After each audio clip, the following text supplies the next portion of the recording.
ಇಲ್ಲಿರೋರು ಯಾರಾದರೂ including you madam ಇದ್ರಾಗ 5 ರೂಪಾಯಿ ತಗೋರಿ 1 kg ಈರುಳ್ಳಿ ಬೆಳತ್ ತೋರಿಸ್ರಿ.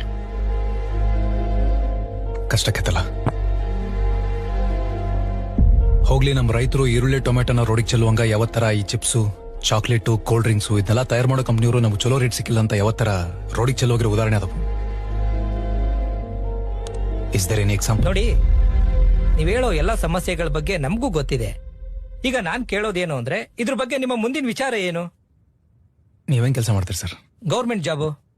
ಏನಿಲ್ಲ ಸರ್, ಸರ್ಕಾರದವರು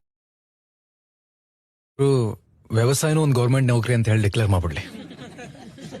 ನಿಮ್ ವಿಚಾರ, ನಾವು ಮುಂಜಾನೆ 10 ಗಂಟೆಗೆ ಹೊಲಕ್ಕೆ ಹೋಗ್ತೀವಿ, ದೊಡ್ಡ ಸಂಜೆ ಮುಂದೆ 5ಕ್ಕೆ ಮನೆಗೆ ಬರ್ತೀವಿ. ಸಂಡೇ ಒಂದು ದಿವಸ ಸೂಟಿ. ತಿಂಗಳ ಬೇಸಿಕ್ಕು TA DA HR ಅಂತ ಅನ್ಕೊಂಡು ಅದನ್ನು ಫಿಕ್ಸ್ ಮಾಡ್ಬಿಡ್ಲಿ. ಬರೋಬ್ಬರಿ ಆಕೈತಲ್ಲ.